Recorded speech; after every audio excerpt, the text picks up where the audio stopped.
Google Maps mempermudah perjalanan seseorang, tapi kadang juga bisa menyesatkan perjalanan seseorang, khususnya untuk orang-orang yang belum paham dengan medan yang akan dia lalui.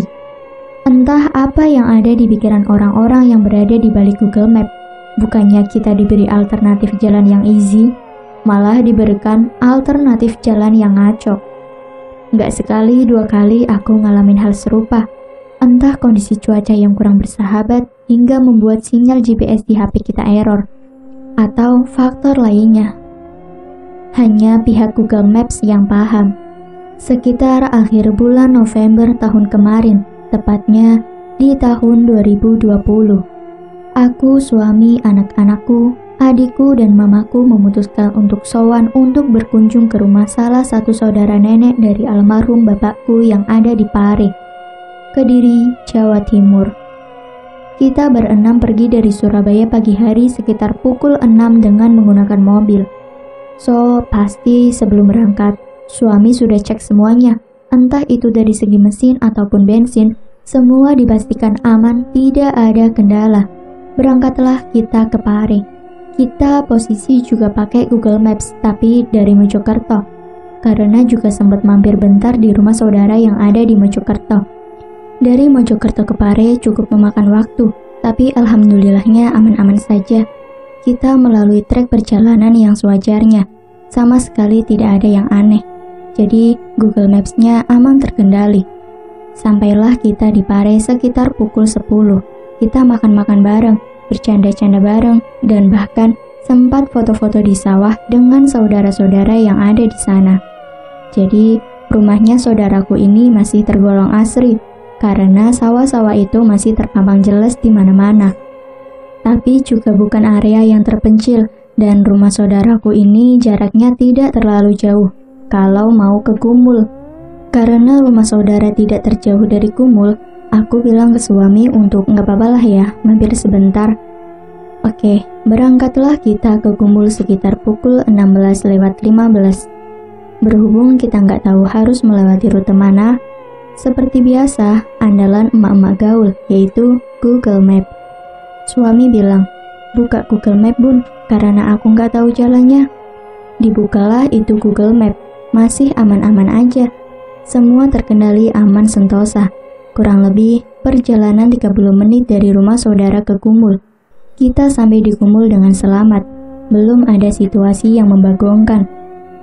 Akan tetapi Gumulnya ditutup, karena kalian tahulah COVID-19. Dengan berat hati, ya udah kita putuskan untuk balik ke Surabaya aja. Lagi-lagi buka Google Map. Tapi anehnya, saat kita melihat rute, si Google Map ini bukannya nyuruh kita putar balik untuk lewat arah sebelumnya, malah menyuruh kita untuk ke arah yang lain. Pikiran aku dan suami yang sotoy, ya udahlah, ikutin aja. Barangkali emang itu rute paling tepat. Dan mamaku juga mengiyakan. Dari sinilah petualangan kita dimulai. Awal perjalanan sampai 20 menitan sebelumnya masih wajar-wajar saja. Sampai sekitar udah setengah jam kita menyusuri jalan, kita dilewatkan di tengah-tengah pemukiman padat penduduk. Semakin maju kita ketemu dengan sawah-sawah. Bagi kita yang orang kota, melihat pemandangan desa itu amazing banget. Selain menyegarkan otak, juga bisa menghealing perasaan kacau akibat deadline kerjaan. Benar-benar situasi yang bikin rindu, tapi tidak dengan jalur seperti itu. Awal-awalnya masih terkesan normal-normal saja, meski tak sesekali mata warga-warga sekitar memandangi laju mobil kita. Terkadang kita juga membuka kaca untuk bilang, "Permisi ya Pak, Bu." Tentunya pakai masker ya, karena COVID. Agar sopan dengan warga sekitar yang sama sekali kita nggak saling kenal. Mungkin karena plat mobilku L, sedangkan saat itu situasinya sedang COVID. Jadi kebanyakan warga masih takut dengan beredarnya berita tentang virus tersebut. Jadi kita memaklumi hal itu. Tapi mau bagaimana lagi? Kita bisa sampai ke sini juga gara-gara si Google Map dan bukan kemauan kita. Kita saat itu masih optimis dan berpikir positif. Mungkin sebentar lagi akan ketemu jalan besar, karena kalau dilihat di layar monitor HP-ku, ada seperti jalanan besar yang jaraknya kurang lebih 5 menit ke depan. Lagi-lagi itu bukan jalan raya besar, melainkan jalan raya kampung. Kata suami, gak papalah, masih mending daripada harus lewat sawah-sawah lagi. Kita masih melanjutkan dan masih juga belum ketemu jalan raya besar. Soalnya di Google Map belum ada jalur yang warnanya kuning, jadi jalanannya masih putih semua. Kita masih terus melaju di jalan raya kampung tersebut, dan tak terasa sudah terdengar azan maghrib berkumandang. Suami mutusin berhenti untuk minum, karena masih ada azan juga. Gak baik kalau lanjut jalan, apalagi kita melewati rute yang aneh. Siapa tahu setelah azan kita diberi kemudahan sama Allah. Makanya kita berhenti untuk beristirahat sejenak. Sedangkan anak-anakku sudah pada rewel. Mungkin mereka capek. Juga adikku kini mabuk. Bertambah sudah nikmat perjalanan kita saat itu. Mana di tempat kita berhenti itu sama sekali tidak ada warung ataupun orang jualan makanan. Jadi ya hanya rumah-rumah warga sekitar. Dan itu pun jaraknya berjauhan, lalu dipisahkan oleh tegalan. Semakin lama langit senja berganti menjadi biru tua kemerahan. Tandanya sebentar lagi akan gelap. Aku bilang sama suami, "Yah, bismillah lanjut jalan aja ya." Suamiku hanya mengangguk dan kita pun melanjutkan perjalanan. Penderitaan sesungguhnya akan dimulai. Kita terus berjalan ke depan sambil melihat Google Map. Tapi ternyata kita malah melewati area persawahan yang benar-benar sempit. Lebih parah dari sawah-sawah yang sebelumnya. Karena jalanan sebelumnya masih lebar, katakanlah muat untuk 2 mobil dengan jalur berbeda. Tapi ini benar-benar sempit bukan main. Untuk jalan 1 mobil aja itu harus benar-benar butuh fokus. Kalau nggak fokus, mungkin bisa saja langsung oleng kali ya. Sedangkan kanan kiri nggak kelihatan jelas. Benar-benar kanan kiri cuma sawah, nggak ada rumah warga sama sekali. Sumpah nggak habis pikir sama Google Maps. Gimana bisa jalanan seperti ini dijadikan jalan alternatif untuk mobil? Kalau motor sih nggak apa-apa lah. Kita ini udah pilih untuk jalur mobil. Bahkan nih ya, sampai jengkelnya aku akhirnya search jalan menuju tol. Ternyata kalau mau ke tol harus putar balik lagi dong, gengs. Suamiku udah mulai jengkel dan suamiku bilang, "Udahlah bun, kita lewat jalur yang tadi aja. Gak mungkin kita putar balik dengan medan yang seperti ini. Yang ada kita malah nyusur ke sawah." Ya udahlah, aku ikutin kata suami. Kembali ke jalur awal dan kalian tahu apa? Padahal jelas dari posisi kita sebelumnya. Kalau ngelihat ke depan jalanannya itu kayak tak berujung. Jadi dari sawah-sawah itu rasanya masih jauh banget kalau keluar ke jalan utama. Tapi di sisi lain, untuk putar balik itu nggak mungkin, karena jalanannya itu sempit banget. Rasanya, untuk dilalui 2 mobil berlawanan arah itu nggak bisa. Jadi kesimpulannya, mungkin jalan itu hanya satu arah, atau memang jalur tersebut tidak rekomen untuk dilalui. Tapi anehnya, Google Maps ini malah menganjurkan lewat situ. Dalam hati, aku udah ketar-ketir banget. Gak ada henti-hentinya aku bersikir dalam hati. Sampai nyalain murotal di HP, bener-bener berasa lemes pasrah dan bingung mau ngapain. Selepas melewati area persawahan yang sempit itu, kalian tahu kita melewati apa? Aku nggak bilang itu hutan, karena bentukannya justru mirip tegalan, tapi ditumbuhi pohon-pohon yang tinggi dan rimbun sekali. Dari sawah seperti tadi sampai tegalan ini sama sekali nggak ada PCU. Jadi, untuk cahaya itu benar-benar mengandalkan lampu mobil. Udah benar-benar lemes kita. Mana anakku yang paling kecil ini bisa dibilang cukup peka. Mungkin karena umurnya masih 5 tahun, jadi dia bisa melihat apa yang nggak kita lihat. Tapi entahlah, aku sama sekali nggak paham. Karena sejak kita masuk area itu, anakku ini selalu ngelihat ke atas mobil. Jadi mobilku ini atasnya kaca, yang bisa dibuka dan bisa melihat pemandangan langit. Sedangkan untuk samping-sampingnya memang sengaja ditutup gorden sama mamaku. Mamaku yang ngeh dari awal langsung bilang ke aku, "Si, ambilin air buat Rere." Terus aku menjawab, minta Adel mah, airnya di belakang. Setelah dikasih airnya sama adek, mamaku langsung ngusapin wajah anakku dan bilang, "Rere, lihat HP aja ya, ini HP-nya Rere," sambil geleng-geleng lihat aku. Mamaku pasti jengkel dengan aku kalau ngelihat anakku udah kayak gitu, karena mamaku tahu anakku pasti lagi ngeliatin sesuatu yang aneh. Takutnya nanti dia demam atau gimana, soalnya anakku emang suka gitu. Tapi ya mau gimana, kita juga nggak mau sampai nyasar-nyasar kayak gini. Jadi aku terangin dulu posisi duduk kita ya. Aku dan suami di depan, mama dan Rere, anak keduaku di tengah. Lalu di bagian belakang ada Adel, anakku, dan Abel, anak pertamaku. Terus mamaku bilang ke suami, "Sikit, gimana ini? Masa dari tadi jalanannya makin kesini makin gak jelas, kasihan anak-anak udah pada capek." Suamiku cuma menjawab, "Iya ma, aku juga nggak tahu kenapa bisa sampai sini. Sabar ya ma, tak usahakan cepet keluar dari sini." "Iya leh, hati-hati ya," jawab mamaku, dan dibalas anggukan dari suami. Aku yang paham suamiku juga lagi bingung, coba nenangin dia dengan bilang, "Insya Allah segera keluar kok ya, semangat ya." Ngelihat suami yang akhirnya senyum, rasanya sedikit lega hatiku. Suamiku ini kan jatuhnya sopir dan bertanggung jawab atas semua yang ada di mobil.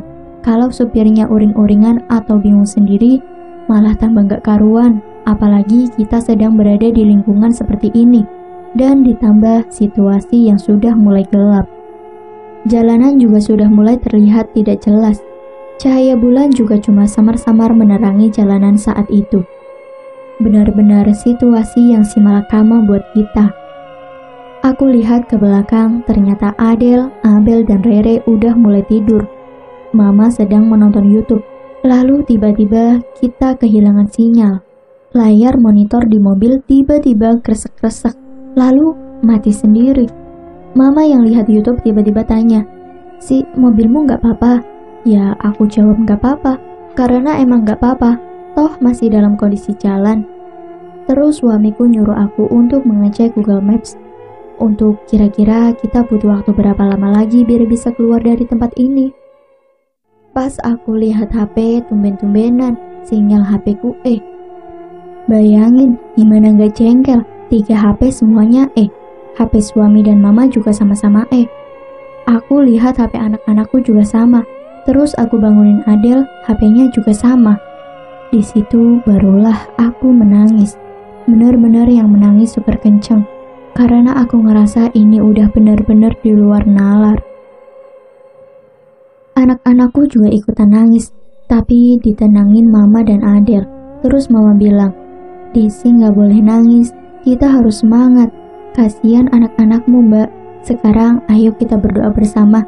Sikit, berhentiin mobil bentar nak." Di tengah hutan dengan pohon-pohonan yang rimbun dan lebat ditambah suara-suara burung hantu. Di situ kita berdoa bersama. Benar-benar kita berdoa dengan khusyuk, dan tak lama setelah kita berdoa, semuanya kembali normal. Sinyal muncul meski hanya strip 3. Layar monitor mobil juga connect kembali, dan anak-anakku juga melanjutkan tidurnya lagi. Apa perjalanan mistisnya udah selesai? Belum. Jam sudah menunjukkan pukul 18:30. Tapi kita masih berada di situasi yang gak tahu ngomongnya gimana, karena bingung juga. Dengan beribu harapan dan doa di dalam hati, berharap kita akan segera keluar dari tempat ini. Padahal Google Maps udah bilang berkali-kali, 30 menit lagi akan melewati jalan utama.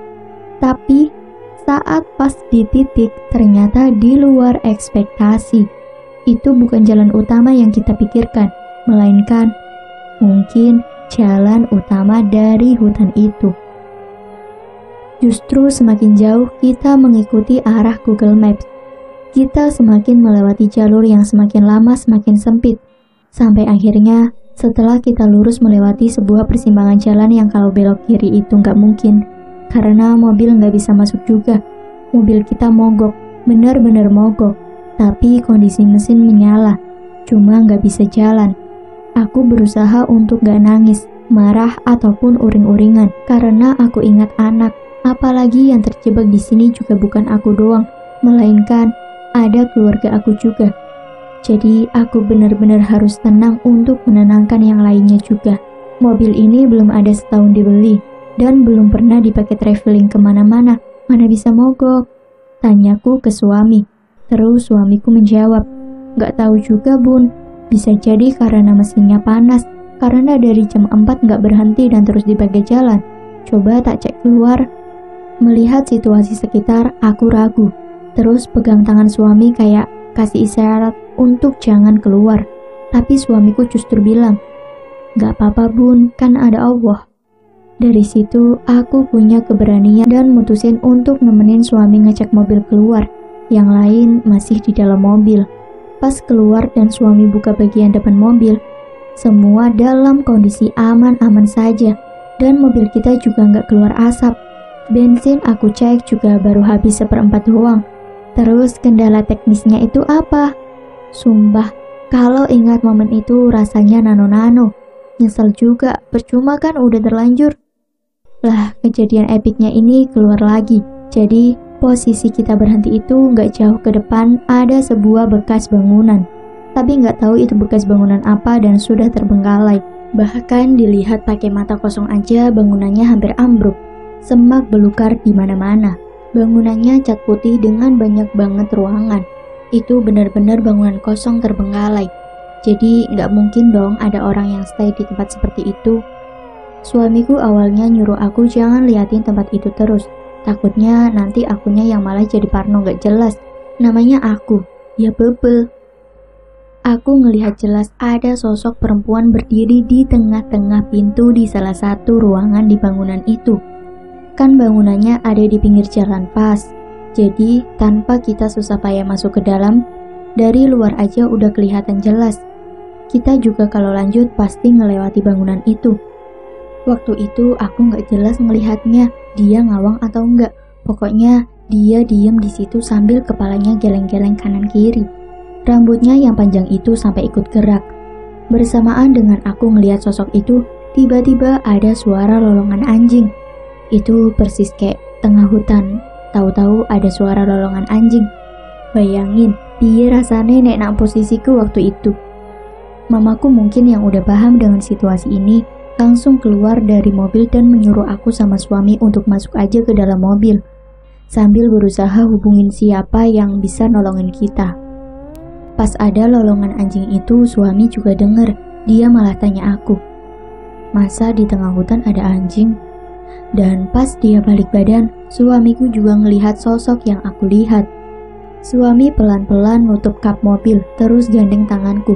Barulah pas mama teriak suruh masuk itu, seakan kita berdua tiba-tiba tersadar dan langsung masuk.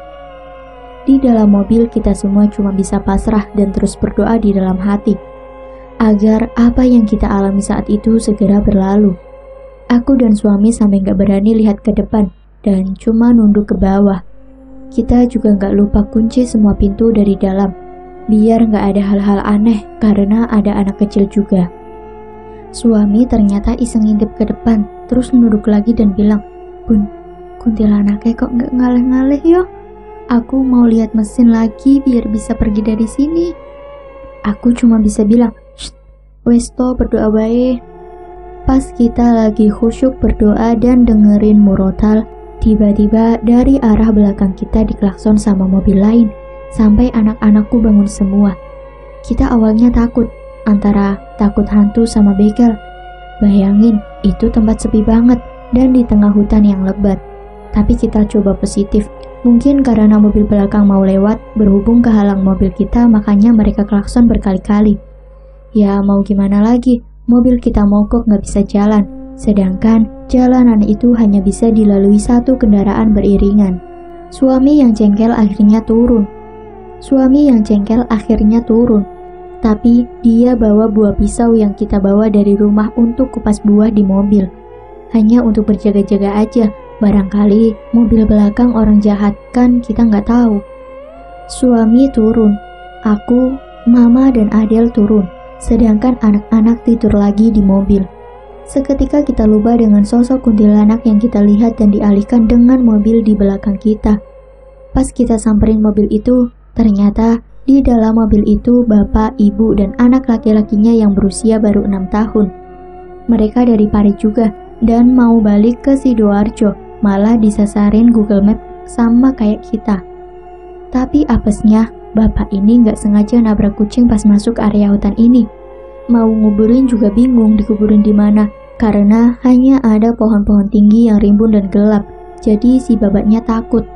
Akhirnya mereka hanya melewati kucing itu sampai darahnya nyiprat di beberapa bagian depan mobilnya. Setelah bapak itu cerita, suamiku ngusulin untuk kembali ke tempat itu, nemenin si bapak untuk nguburin bangkai kucingnya dengan baju yang si bapak pakai. Bukannya gimana-mana, kucing kan juga makhluk hidup. Kita nggak sengaja nabrak dia, berarti kita juga harus memakamkannya dengan layak. Namanya kita hidup di tanah Jawa, pasti ada banyak sekali mitos yang berkembang perihal tersebut. Garis besar intinya sih demi keselamatan bersama. Makanya bangkai kucing itu harus segera dimakamkan. Karena aku khawatir dengan suamiku, akhirnya aku dan Adel ikut mereka berdua mencari bangkai kucing itu. Sedangkan si ibu dan anaknya masuk ke dalam mobilku ditemani mama. Kita berempat turun lagi buat cari bangkai itu. Tak lama kemudian ketemu dan kalian tahu apa? Yang ditabrak bapak itu adalah kucing hitam. Aku benar-benar shock bukan main. Tubuh kucing itu benar-benar hitam semua dan kondisi perutnya sudah terurai gak beraturan. Aku justru lebih sedih melihat keadaan kucing itu. Kucing hitam memang serem. Tapi buat pecinta kucing kayak aku, itu semua momen yang menyedihkan. Suamiku bilang, ini kayaknya bukan kucing liar, karena bulunya lembut dan kayak terawat. Tapi siapa juga yang ngebiarin kucingnya main-main sampai ke hutan begini? Kan logikanya di sini nggak ada rumah warga sama sekali. Mungkin kebetulan kucingnya keluar mas, terus nyasar dan hilang sampai masuk ke sini, jawab si bapak.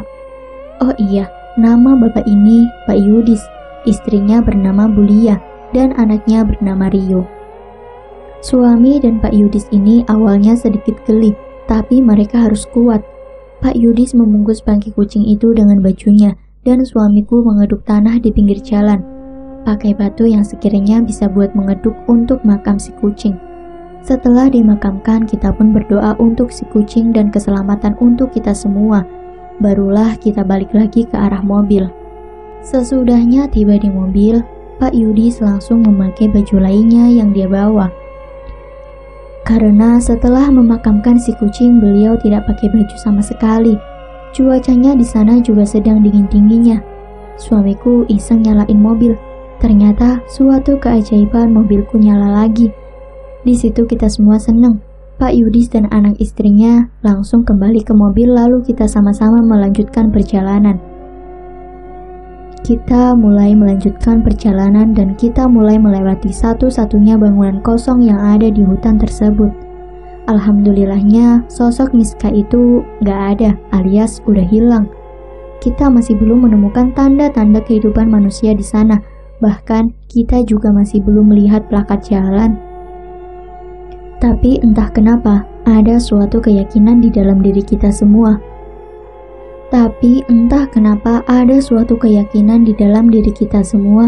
Kalau sebentar lagi akan ketemu jalan utama. Dan benar juga, tak lama kita menemukan Cumpelangan, seperti jalanan yang menaik, dan ada jalur rel kereta api. Nampak di depannya seperti pemukiman warga khas pedesaan. Kita semua mengucapkan syukur berkali-kali, dan lega, akhirnya yang ditunggu-tunggu tiba juga. Masih terus menyisiri jalanan itu, karena waktu itu sudah pukul 20, jadi pemukiman tersebut terlihat sepi, dan hanya terdengar suara jangkrik yang bersaut-sautan dengan tokek. Nggak terasa, dari pukul 18:30 sampai pukul 20, kurang lebih 1,5 jam kita buang di tengah hutan. Dengan situasi mobil pakai acara mogok nggak jelas, tapi masih bersyukur kita bisa segera keluar dari hutan itu. Semakin kita jalan lurus, tahu-tahu kita sudah sampai Kertosono. Perjalanan yang susah dijelaskan. Ada yang bilang kemungkinan kita lewat ke arah Kediri kota. Tapi yang nggak tahu, soalnya kita nggak paham daerahnya. Tak lama kita ketemu dengan jalanan yang mulai ramai, seperti pasar malam tapi bukan pasar malam. Kalau di Surabaya itu kayak suasana pertokoan yang ada di dekat BGC itu loh. Berhubung kita lapar dan nemu warung nasi Padang, akhirnya kita berhenti untuk makan sejenak. Sedangkan keluarga Pak Yudis klakson pertanda mereka mau langsung melanjutkan perjalanan aja. Karena kita semua sama sekali belum makan malam saat itu. Dan kasihan anak-anak juga udah pada lapar. Berhentilah kita untuk makan. Dan tak terasa pas aku lihat di jam sudah hampir pukul 9 malam. Suami coba lihat-lihat Google Maps lagi. Sedangkan aku sibuk beli keripik singkong. Untuk sekedar informasi ya, kita ini benar-benar pastikan kalau kita nggak sampai salah ambil jalan. Kita jalan benar-benar mengikuti kata atau perintah dari Google Map, bukan yang sok-sokan pilih jalan sendiri. Kejadian gilanya bukan hanya di situ saja. Setelah dari Kertosono, harusnya sudah bisa ketemu jalur arteri. Entah kenapa kita masih nyasar lagi. Bukan nyasar ke hutan-hutan lagi sih, tapi lebih tepatnya hampir saja nyasar ke hutan-hutan dan bahkan hampir lewat laut. Cuma aku nggak ngeh laut mana. Jadi gini ceritanya. Kita kan ngikutin arah Google Map lagi tuh. Tapi jalanannya itu malah masuk ke area kayak pabrik-pabrik gitu. Karena ini udah masuk jam 21:30, suami mutusin untuk berhenti, tanya ke orang, dan kebetulan ada satpam penjaga salah satu pabrik yang masih terjaga. Pas tanya, satpam itu bilang, "Mending sampean muter balik lagi aja pak, karena kalau lurus ke sana malah masuk hutan dan lewat pinggiran laut. Bahaya pak, di sana jalannya gelap." Lalu pas satpam itu memberitahu titik jalan arteri berdasarkan Google Map dan kita pun mengucapkan terima kasih. Lalu melanjutkan perjalanan. Dalam hati aku bersyukur, ternyata masih ada orang baik yang mau menolong. Dan tak lama kita bertemu jalan arteri. Dan pas pukul 22:30, kita baru tiba di rumah dengan selamat. Dari pukul 4 sore sampai setengah 11 malam, kurang lebih 6,5 jam kita lewati hanya untuk perjalanan pulang dari Pare Kediri ke Surabaya. Sampai rumah kita bersih-bersih dan langsung tidur. Kalau diingat-ingat, antara percaya dan gak percaya, tapi itu benar-benar kejadian. Dan kalian ingat, pas anak-anakku ngeliat ke arah atas mobil, besok paginya dia tanya sendiri ke aku, "Bunda, pocongnya sudah gak ikut kita sampai ke rumah kan?" Kaget dong aku. Terus aku tanya, "Emang kamu lihat pocongnya di mana?" "Rere lihat di atas mobil bun. Wajahnya jelek dan matanya keluar kayak kelereng warna putih, liatin kita semua." Rere nggak suka, makanya Rere liatin dia terus. Sama mamain, malah Rere diraupi air. Akhirnya Rere nggak tahu pocongnya kemana. BTW, anakku ini masih 5 tahun. Jadi aku berpikir anak-anak seusia gitu mungkin masih suka berhalusinasi atau menghayal. Tapi yang nggak tahu juga deh. Aku ajak dia ke arah mobil, dan di sana ada suami yang lagi nyuci mobil. Terus aku tanya ke Rere, "Sekarang kamu lihat pocongnya masih ada apa enggak?" Rere cuma jawab, "Alhamdulillah nggak ikut kita sampai ke rumah bun," sambil tangannya mengusap dadanya. Aku berasa stay cool, tapi ujung-ujungnya tetap merinding. Kalau menurut pendapat mamaku, katanya kita itu kena oyot mimang. Kayak suatu kondisi kita disasarin sama makhluk halus. Entah ada perkataan dan perbuatan kecil yang udah kita lakuin dan menyakiti atau bahkan menyinggung makhluk penunggu wilayah sekitar situ. Lalu mereka menjadi marah, makanya kita diputer-puterin. Untuk selebihnya sih, wallahu a'lam. Hanya Allah yang maha mengetahui segalanya. Dari sini, aku benar-benar mengerti arti dari peribahasa, "Malu bertanya, sesat di jalan."